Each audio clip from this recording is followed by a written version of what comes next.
Muy bien, queridos amigos y hermanos, estamos muy contentos de comenzar nuevamente un nuevo estudio, ¿cierto?, de este lindo curso Crisis Final. Sean todos ustedes muy bienvenidos y vamos a orar para que podamos comenzar de lleno, ¿cierto?, este estudio muy interesante que yo creo, ¿cierto?, sinceramente que va a calar en tu corazón y en tu mente. Vamos a orar y vamos a pedirle al Señor que nos acompañe durante el desarrollo de este estudio. Te invito ahí donde tú estás a que podamos orar. Cariñoso buen Dios y Padre Celestial, queremos agradecerte, Señor, la posibilidad nuevamente de poder orar, Señor. Queremos agradecerte porque tú, Padre Santo, nos permites poder entender, nos permites saber las verdades, Señor, eternas, las verdades bíblicas y verdades, Señor, que van a ayudar en nuestra vida cotidiana y en nuestra vida especialmente para para cuando tú vengas, Señor, a buscarnos. Acompáñanos, Señor, cuídanos y dirígenos en este estudio. Que sean tus palabras, Señor, las que salgan por mi boca y que nuestros amigos que nos están acompañando puedan ver, Señor, y entender por medio de tu Espíritu la lección que vamos a estudiar el día de hoy. Cariñoso Dios, rogamos esto y pedimos todo esto en el nombre de Jesús. Amén, Señor. Amén. Muy bien, entonces, queridos amigos, ya estamos a tiempo. Me imagino que tú ya tienes tu lección, yo ya tengo aquí mi lección, tengo mi Biblia también. Así que vamos a ir de lleno y vamos a comenzar este estudio de este día jueves, titulado, ¿cierto?, El surgimiento del quinto poder. Vamos a la presentación. Muy bien, ya estamos acá, ¿cierto? Y vamos a ir de lleno a nuestra lección. El día de hoy, la lección se llama El surgimiento del quinto poder. ¿Qué será esto? Vamos a estudiar. Yo quiero que hoy día tú pongas mucha atención, que puedas poner atención con tu mente y con tu corazón también, porque lo que hoy vamos a estudiar quizás va a ser una sorpresa para ti, quizás no va a ser tanto una sorpresa, pero es importante que lo sepamos, es importante, ¿cierto?, saber sobre esto que hoy vamos a estudiar. Antes de examinar uno de los temas más delicados de nuestro estudio, leamos Gálatas 4:6. Vamos a leer aquí Gálatas, Gálatas, está en el Nuevo Testamento, ¿cierto? Eh, y vamos a ir, ¿cierto?, a Gálatas, que está ahí después de Corintios. Gálatas capítulo 4, versículo 6. Gálatas capítulo 4, versículo 6.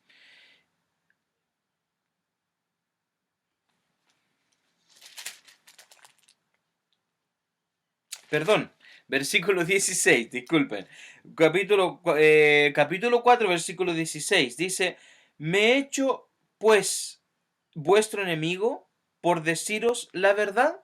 Mira, hay un texto interesante, ¿cierto? Que muchas veces nosotros, con el afán de poder decir, ¿cierto? Y poder enseñar a las personas, de repente la verdad no se toma muy a cuenta, ¿cierto? Y se toma como un ataque. Yo quiero en esta noche, queridos amigos y hermanos, que podamos estudiar este estudio, ¿cierto? Valga la redundancia, pero con una altura de miras, una forma de poder entender el plan, ¿cierto?, de Satanás para poder distraer a la humanidad del plan de salvación que tenía Cristo desde un principio.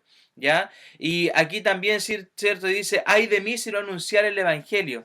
Nosotros como iglesia necesitamos decir estas cosas con amor, con cariño, con prudencia, basado en las profecías y basado en la historia también. Por eso el tema del día de hoy es importante que usted lo pueda entender en el contexto del plan de salvación. Porque el plan de salvación que está en la Biblia es lo que a nosotros nos va a guiar y nos va a mostrar el camino. Y como hemos estudiado en Daniel capítulo 2 y en Daniel capítulo 7, en las dos lecciones pasadas, ¿cierto? Vamos a darnos cuenta hoy que hay otro reino que surge además, ¿cierto? Y este es un reino diferente, este es un poder diferente, ¿ya? Dice, es parte del Evangelio mostrar con honestidad todos los elementos que luchan entre sí bajo la bandera del mal y del bien. Es necesario descubrir la verdad completa. La profecía señalaba que solo habría 4 imperios universales, ¿te acuerdas? A ver, repasémoslos. El primero era Babilonia, después venía los medos y los persas, después los griegos, después los romanos. Y en la estatua de Daniel capítulo 2 venía cierto una roca que representaba la segunda venida de Cristo, le pegaba los pies a esos pies de hierro con barro cocido y cierto llenaba la tierra y se transformaba en el reino eterno del Señor Jesucristo. En Daniel capítulo 7, la semana pasada, nosotros vimos que también habían 4 reinos que ahora eran representados por bestias. ¿Te acuerdas? La primera era el león alado, ¿cierto? Que representaba a Babilonia, igual que la cabeza de oro. Después venían los medios y los persas, que eran representados por un oso, ¿cierto? Después venían los griegos, representados por un leopardo con 4 alas y 4 cabezas. Y estudiamos, ¿te acuerdas? Que las 4 alas representaban velocidad y que las 4 cabezas fue porque ese reino después se dividió en 4 pequeños reinos que fueron, ¿cierto?, tomados por los generales de Alejandro Magno. Y después salía una bestia grande y espantosa, ¿cierto?, que representaba al imperio romano. Bien, entonces, ahí quedamos la semana pasada, ¿te acuerdas? Ok, vamos entonces a seguir en el estudio del día de hoy porque algo pasa después de esta Roma dividida, después de estos cuernos. ¿Te acuerdas que en la lección de la semana pasada quedamos en que después de la bestia, ¿qué salían las bestias? 10 cuernos que representaban a 10 reinos, que fueron los reinos, ¿cierto? Estos reinos más pequeños que invadieron Roma, que eran las tribus bárbaras, que finalmente hacen que Roma, ¿cierto?, caiga como imperio. Pero ¿qué pasa después? Mira, pregunta número 1. De la Roma dividida, representada por la cuarta bestia con 10 cuernos, ¿qué otro poder aparecería? Mira qué interesante. Aquí está, vamos a ver que aparece otro poder. Otro poder. Vamos a Daniel capítulo 7. ¿Te acuerdas que en Daniel capítulo 7 estaba la visión de las 4 bestias? ¿Cierto? El león, tú te lo vas a aprender de memoria. El león alado, el oso, ¿cierto? El leopardo con 4 cabezas, esta bestia grande y terrible, y después de la bestia salían 10 cuernos, que eran los reinos que invadieron el imperio romano y finalmente terminaron con él en el año 476. Pero mira, ¿qué pasa después? Mira, vamos a Daniel capítulo 7. En el mismo capítulo, en la misma profecía de las bestias, en la visión de las bestias, dice así: mientras yo contemplaba los cuernos, he aquí que otro cuerno pequeño salía entre ellos, y delante de él fueron arrancados 3 de los primeros cuernos. Y he aquí que este cuerno tenía ojos como de hombre y una boca que hablaba grandes cosas. Y el versículo 24 dice: y los 10 cuernos significan que de aquel reino se levantarán 10 reyes. Bien, y tras ellos se levantará otro, el cual dice, mira, pon atención aquí, el cual será diferente de los primeros y a 3 reyes derribará. O sea, lo mismo que dice el versículo 8, que este cuerno pequeño iba a salir, pero cuando saliera iba a derribar a estos 3 cuernos. Aquí el versículo 24 nos explica que los cuernos son reyes o reinos y que este cuerno pequeño iba a derribar a 3 de esos cuernos. ¿Ya? Muy bien. Si quieres tú puedes ir anotando ahí en tu misma, cierto, elección o en tu Biblia, ahí puedes ir poniendo las referencias o en un cuaderno de estudio. Entonces, la pregunta era: de la Roma dividida, representada por la cuarta bestia con 10 cuernos, ¿qué otro poder aparecería? Y la respuesta es: aparecería el cuerno pequeño. O sea, este nuevo poder. Bien, vamos entonces. ¿Te acuerdas que la semana pasada vimos esta imagen? Esta imagen, ¿cierto?, nos reflejaba que esta en la cabeza, ¿cierto?, como decía la profecía de Daniel capítulo 7, en la cabeza de esta cuarta bestia que representaba al imperio romano, saldrían 10 cuernos. Y estos cuernos fueron los que dieron origen a los 10 países principales de Europa. ¿Bien? Y ahí los tenemos, los francos, los alamanes, los visigodos, los vándalos, los érulos, los ostrogodos, los suevos, los burgundios, los lombardos y los sajones. ¿Cierto? Y estos dieron origen, ¿cierto?, a algunos países en Europa que representaban también a los 10 dedos de la estatua de Daniel capítulo 2. ¿Te acuerdas? 10 cuernos, 10 dedos del capítulo 2. Pero ¿qué pasaba? Aquí dice el versículo que después que estos cuernos aparecen, ¿cierto?, en la cabeza de esta bestia, ¿qué pasa? Que aparece otro cuerno, que al aparecer derriba a 3 cuernos. O sea, al momento de aparecer este cuerno nuevo, que dice el versículo 8 que tenía ojos como de hombre y boca que hablaba grandes cosas, ¿cierto? Dice que este reino o este poder derribaría a 3 de los anteriores. Ten en cuenta esto, ¿bien? ¿No te acuerdas? Estos son detalles interesantes que, por eso te digo, si puedes ir anotando, querido amigo y hermano, anda anotando. Dice, origen del cuerno pequeño. ¿Cuándo surgiría este cuerno pequeño?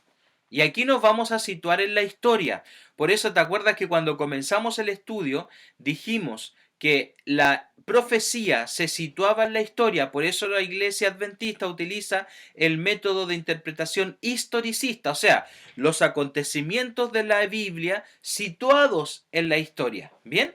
Entonces, ¿cuándo surgiría? Surgiría de la cuarta bestia, o sea, en el Imperio Romano, ¿te acuerdas? Y de entre los 10 cuernos que llegaron a formar Europa Occidental, en los cuales se dividió el Imperio Romano. O sea, no en la bestia, no en el Imperio Romano, no en la bestia en sí, no en las piernas de hierro de Daniel capítulo 2. ¿Cuándo surgiría? Después, o sea, surgiría cuando se dividiera este poder romano, no antes. ¿Bien? ¿Cuándo surgiría en el tiempo? Si el cuerno pequeño surge de la Roma dividida, o sea, de estos cuernos, entonces este poder surgió después del año 476. ¿Bien? Ten en cuenta esto. ¿Bien? Entonces, ¿cuál es la naturaleza del cuerno pequeño? Mira, dice la escritura que este cuerno sería diferente, distinto de los demás reinos, aunque era pequeño al principio, después se hizo cada vez más grande. Y de hecho dice Daniel 8 del 9 al 12 que fue más grande que sus compañeros. El cuerno pequeño era singular. ¿Por qué?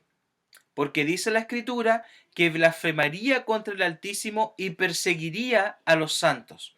Por lo tanto, la primera obra del cuerno pequeño sería más religiosa que política. En eso radicaba la diferencia con los otros reinos. Entonces, este reino sería diferente. ¿Por qué? Porque no era necesariamente un reino político, sino que más bien era un poder religioso. ¿Y cuál era la principal cosa que iba a hacer? Iba a, ¿cierto?, a blasfemar contra el Altísimo y perseguir a los santos. Ahora, miren, yo quiero de alguna forma quizás explicar qué es lo que es la blasfemia. La blasfemia necesariamente no es hablar contra el Altísimo, no es hablar contra alguien, es ponerse en el lugar de esa persona. En el origen de la palabra es ponerse en el lugar o adoptar el lugar que le corresponde a otra persona. ¿Bien? Ok, sigamos entonces. Pregunta número 2. ¿Cuál sería la principal obra religiosa del cuerno pequeño? Lo dice el mismo Daniel.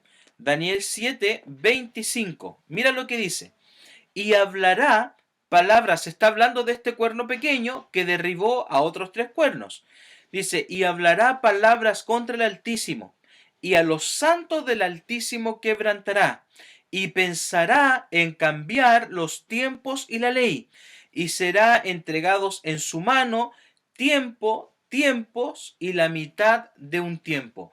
¿Cuál sería la obra principal de este cuerno, de este poder, cierto, que sale de que Roma es dividida y que este cuerno derriba a estos tres otros cuernos, ¿cuál iba a ser la obra principal? Lo voy a leer de nuevo. Hablará palabras contra el Altísimo. A los santos del Altísimo quebrantará. Pensará en cambiar los tiempos y la ley, y serán entregados en su mano hasta tiempos y la mitad de un tiempo. Entonces, ¿cuál sería la principal labor de este cuerno pequeño? La principal labor nosotros la encontramos ahí. ¿Cuál es? Blasfemar contra Dios, primero. Segundo, perseguir a los hijos de Dios. Y tercero, cambiar la ley de Dios. Mira, qué interesante. ¿Sabes por qué esto es interesante? Porque finalmente este poder no iba a ser necesariamente un poder que iba a venir a querer gobernar el mundo de forma política, sino que este poder quería venir a gobernar el mundo, pero de forma religiosa, imponiendo, ¿cierto?, sus propios estatutos, imponiendo sus propias leyes y persiguiendo a quien no estuviera de acuerdo. Y que no estuviera de acuerdo, ¿cierto?, con lo que este poder constituía o representaba. Entonces, seguimos identificando a este cuerno pequeño. ¿Qué poder religioso surge después de la caída de Roma, blasfemando contra Dios y convirtiéndose en una máquina de persecución y despotismo? La respuesta, mi querido amigo, es la Roma papal. Ahora, hermanos y amigos, estamos hablando del sistema, estamos hablando del poder, no de las personas. Por favor, que esto quede muy claro. Estamos hablando de qué es lo que produjo este poder, ¿cierto? ¿Qué es lo que produjo, ¿cierto? Eh, este sistema religioso. He aquí un resumen de su surgimiento. En el año 325, en el concilio de Nicea, el emperador romano Constantino favoreció la organización jerárquica de la iglesia, lo cual favoreció enormemente al obispo romano Eusebio, entregándole poder. En el año 330, Constantino traslada la sede imperial de Roma a Bizancio y la bautiza de su mismo nombre Constantinopla. La ausencia de la autoridad de Roma dio fuerza a la autoridad de la iglesia. El obispo de Roma poco a poco, ¿cierto?, fue sentándose en el trono y haciéndose del cetro, ¿cierto?, imperial. Ahora, miren, hermanos, hasta aquí, hasta este punto, vamos a hacer un poco de historia hacia atrás. Hasta este punto, en la iglesia cristiana trataba de mantenerse firme en los estatutos y en los decretos que Dios había dejado. Fíjense en el año, estamos hablando del año 300 después de Cristo. Solamente habían pasado 3 siglos desde que Cristo había pisado esta tierra. Entonces, hasta ese momento, la iglesia trataba de seguir de acuerdo a sus estatutos. Pero recuerden que en la historia de la iglesia y la historia del romanismo, pasó que Constantino se hizo cristiano, porque antes de él hubo una persecución de parte del imperio romano.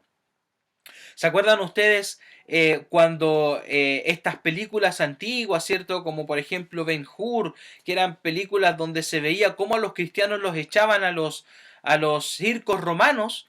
Toda esa persecución se dio antes. Cuando Constantino asume, él dice, bueno, no hay caso, por más que tratamos de matar a estos cristianos, no hay caso, se multiplican. Pareciera que mientras más los matamos, más los exterminamos, más se multiplican y más están. Entonces, ¿qué hizo Constantino? Él se cambió de religión, se hizo cristiano. Entonces, al hacerse cristiano, la persecución a los cristianos terminó. Ya no había más persecución para los que seguían a Cristo. Pero ¿qué pasó con esto? Al Constantino favorecer a la iglesia en ese momento cristiana, también hizo que la iglesia asumiera muchas cosas que venían del romanismo. la adoración a los ídolos, la adoración a diferentes dioses. Todo el panteón de dioses ahora fue asumido por la iglesia en ese momento que trataba de seguir, ¿cierto?, a Cristo, y comienza a darse una mezcla, mi querido amigo.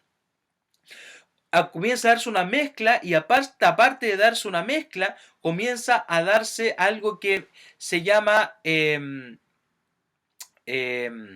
se me fue en este momento el nombre, pero es esa mezcla entre que empiezan, ¿cierto?, a mezclarse las religiones y las creencias. Comienzan a perderse en este periodo. Es cuando comienzan a perderse las creencias cristianas, las creencias bíblicas, y comienzan a ser reemplazadas por creencias paganas. ¿Por qué? Porque todo lo que traía Roma y que había también adquirido de Grecia, lo asume ahora esta iglesia.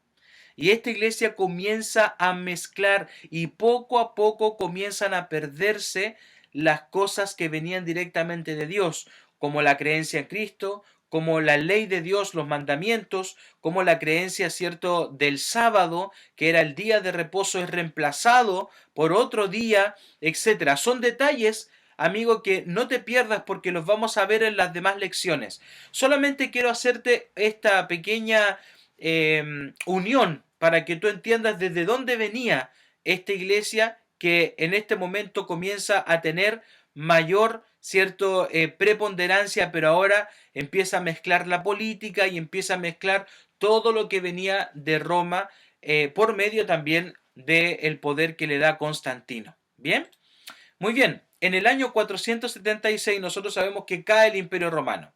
Al dividirse en 10 reinos se favoreció el crecimiento del obispo romano, quien optó por mostrar su jerarquía religiosa y política. Pero ¿qué pasa? Mira, aquí viene el hecho de que este cuerno cuando sale derriba a 3 cuernos, o sea, a 3 de estos reinos que estaban formándose. Pero 3 de esos reinos no aceptaron dicha autoridad. Los cérulos, los vándalos y los ostrogodos, porque eran reinos arrianos.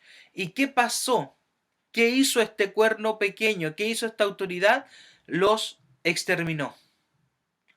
Los mató a todos.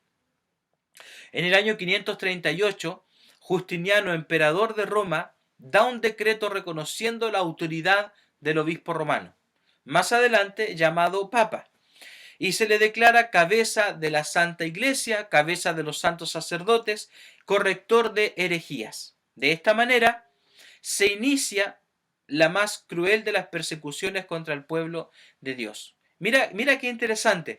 Vienen de una persecución del Imperio Romano, pero cuando la iglesia papal toma este poder y Justiniano les da este poder, ¿cierto? Por decreto al obispo que estaba en Roma, ahora ellos son los que inician una persecución. ¿A quiénes?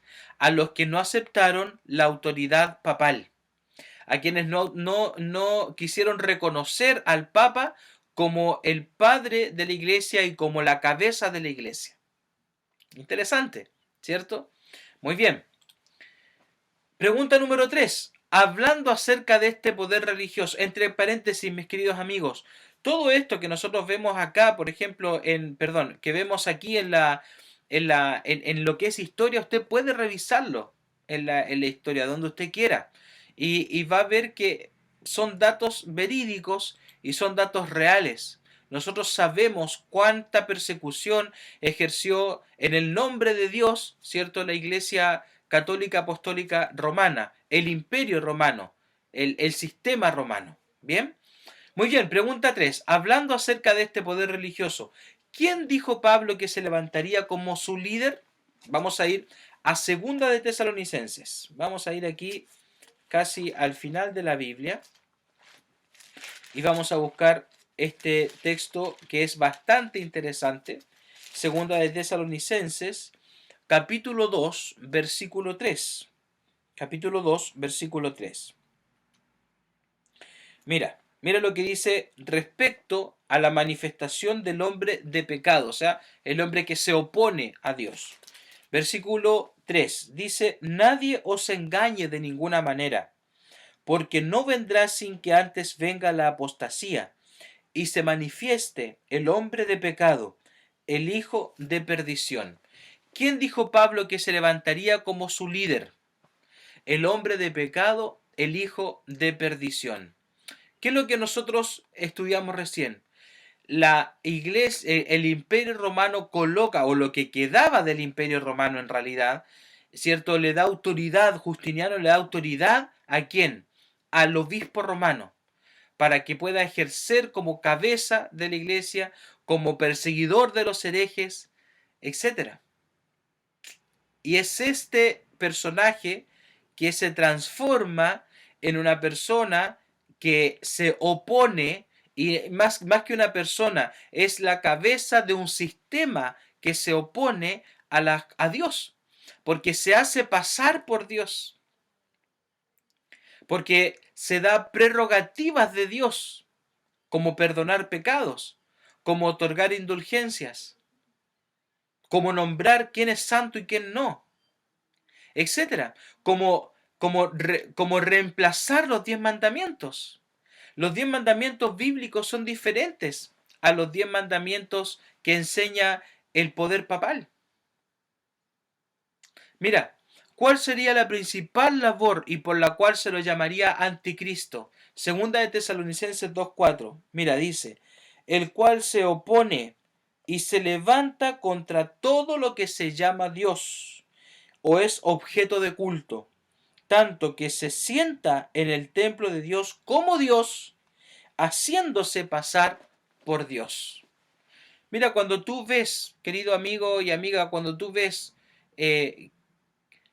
cómo actúa, ¿cierto? Esta Roma papal, tú te das cuenta que se opone se opone en contra de lo que dice la Biblia, que solamente son prerrogativas de Dios. Por eso, ¿cierto? Se le llama anticristo, porque está en contra de Cristo. Se opone a Dios, es objeto de culto, se le adora. ¿A quién se le supuestamente hay que solo adorar? A Dios. Pero él deja que se le adore y se hace pasar por Dios. Se le llama el vicario del Hijo de Dios. ¿Sabes qué es lo que es el vicario? Es el representante, es el que está en el puesto de. No es algo que estemos inventando. Esto es algo que está en la historia y que hoy día se sigue llevando adelante.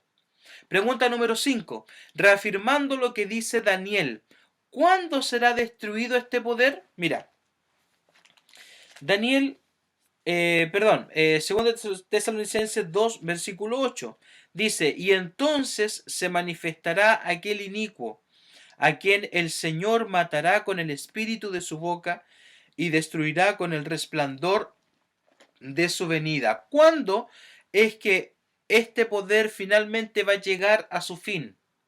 Cuando Cristo venga. Cuando Cristo venga a buscarnos en las nubes de los cielos.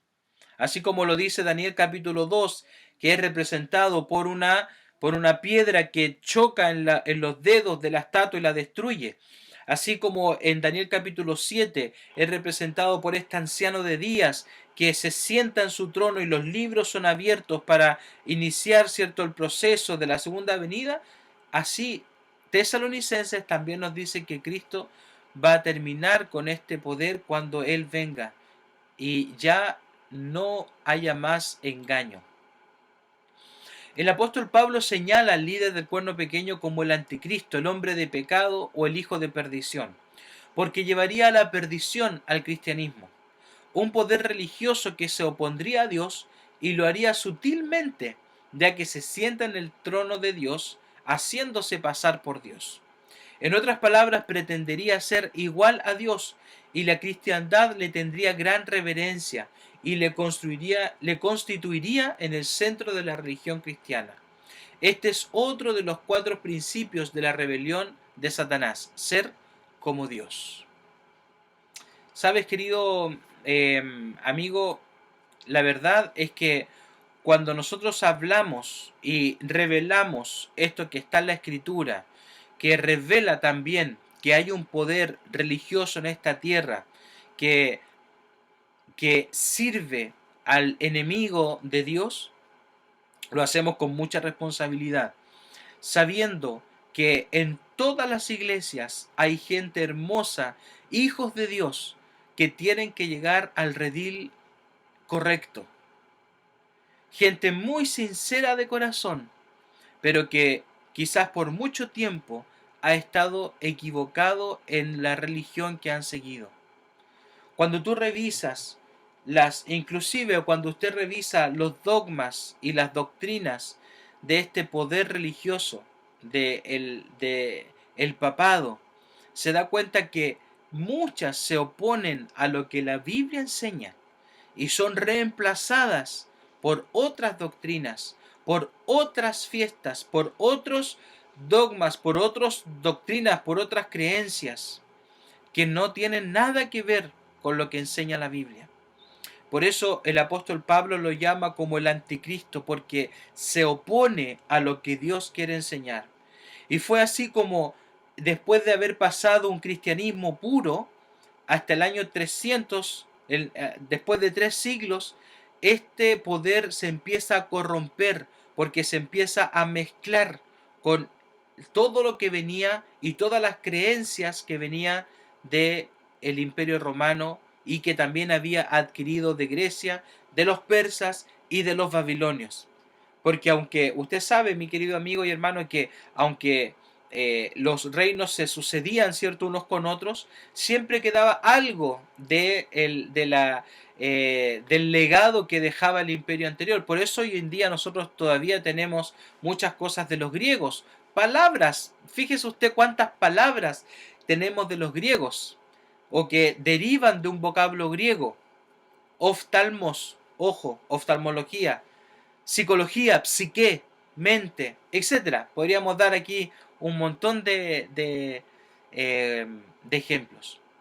Entonces, querido amigo y hermano, ¿qué es lo que debemos hacer nosotros, dado este conocimiento, eh, sabiendo que iba a surgir un poder que se iba a oponer a Dios y que las doctrinas que nos iba a presentar iban a ser erradas?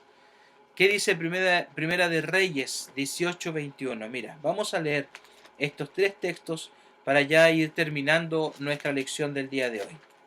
Primera de Reyes, capítulo 18, versículo 21.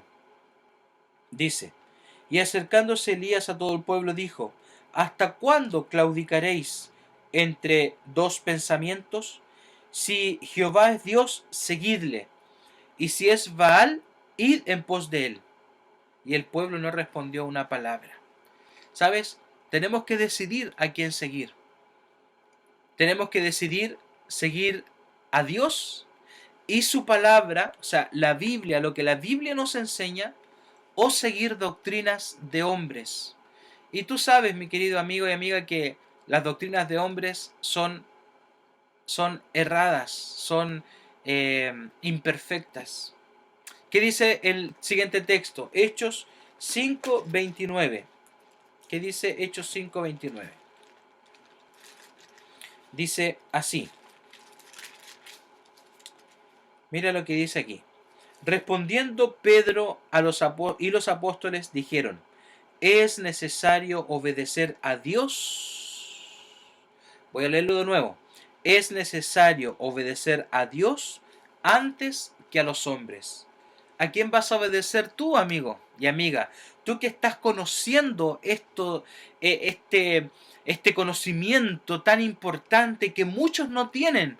¿Cuánto quisiéramos que muchísimas personas siguieran estos estudios, poder ir a la Biblia, a revisar las profecías, revisar lo que la Biblia nos enseña de la historia, cómo la Biblia se pone y se alinea con la historia, cómo Dios sabía el curso de los acontecimientos para que podamos nosotros tener la luz? Lamentablemente son pocos los que eligen conocer a Cristo. saber qué es lo que Dios quiere para nosotros. Y aquí Hechos capítulo 5, versículo 29 dice que debemos obedecer a Dios antes que a los hombres. Lo que está en la Biblia es lo que debemos obedecer. La Biblia es la palabra de Dios y debemos obedecerla. Y Apocalipsis, versículo 2, capítulo 2, versículo 10. ¿Qué dice Apocalipsis, capítulo 2, versículo 10? Mira, dice así: sé fiel hasta la muerte, y yo te daré la corona de vida. ¿Qué dice? Sé fiel hasta la muerte. ¿Sabes lo que nos queda a nosotros? Mira, en el tiempo después del año 500 y tanto, ¿cierto? De esta era, la Iglesia Apostólica Romana adoptó una, una actitud de someter a todos los que no aceptaran su autoridad por la fuerza, someterlos por la fuerza. Muchos de ellos murieron, se persiguió a muchísimas personas, muchos de ellos fueron torturados. Esto está en la historia, yo no estoy inventando nada, querido amigo. Fueron torturados de las formas más crueles posibles para que renegaran de su fe y aceptaran la autoridad de la Iglesia Católica. Muchos murieron. Y quizás hoy día, en este momento, no estamos en una persecución, tenemos libertad religiosa, cada iglesia puede hacer sus cultos, pero va a llegar un momento, de nuevo, querido amigo, que esto se va a volver, ¿cierto?, a llevar adelante, porque vamos a estudiar más adelante que nuevamente se va a querer llevar a la fuerza a la gente que no acepte la autoridad. Lo vamos a estudiar cuando estudiemos Apocalipsis y estudiemos otros acontecimientos que están ahí en la profecía. Pero querido amigo, ¿qué debemos hacer ahora? Decide a quién vas a seguir. ¿Vas a seguir a un hombre? ¿Vas a seguir una institución? ¿O vas a seguir a Dios? ¿Vas a obedecer a Dios o vas a obedecer doctrinas de hombre? ¿Vas a ser fiel sin importar lo que venga? Yo espero que esa sea tu decisión. Vamos a orar y vamos a pedirle al Señor que nos pueda acompañar. Cariñoso Dios que estás en el cielo, te agradecemos, Padre, porque tú nos das la posibilidad de poder entender, de poder comprender cuánto tú nos amas, Señor, cuánto esperas que volvamos a tus caminos, que volvamos a tu verdad. Es por eso, querido Dios, que en esta hora te ruego, Padre Santo, que nos ayudes a entender en nuestra mente y en nuestro corazón las verdades que tú tienes preparadas para nosotros. Aunque muchas veces van a impactar nuestra vida, van a impactar nuestro corazón, queremos pedirte, Señor, que seas tú el que pueda enternecer nuestra mente y nuestro espíritu, para que podamos comprender que no hay nada más importante que seguirte, Señor, en tus caminos, seguirte en tu verdad y obedecer lo que tu palabra nos dice. Cariñoso Padre, rogamos una bendición especial por aquellos que están escuchando. Bendíceles, Señor, grandemente y ayúdales a tomar las mejores decisiones para su vida hoy, pero también para su vida eterna. Padre, rogamos todo esto y lo pedimos en el nombre de Jesús. Amén, Señor. Amén. Muy bien, queridos amigos, que el Señor les bendiga y quiero también dejarles invitados para la próxima lección. Yo tengo aquí la lección y la próxima lección que viene es la lección número 9 y vamos a hablar sobre la ley de Dios, ¿cierto? Y cómo esta ley también fue, ¿cierto?, pisoteada por este cuerno pequeñito, ¿cierto?, que nosotros ya identificamos quién es. No te pierdas la próxima lección. Que el Señor te bendiga, que el Señor te acompañe y si Dios lo permite, nos vemos en una próxima oportunidad. Chao, chao.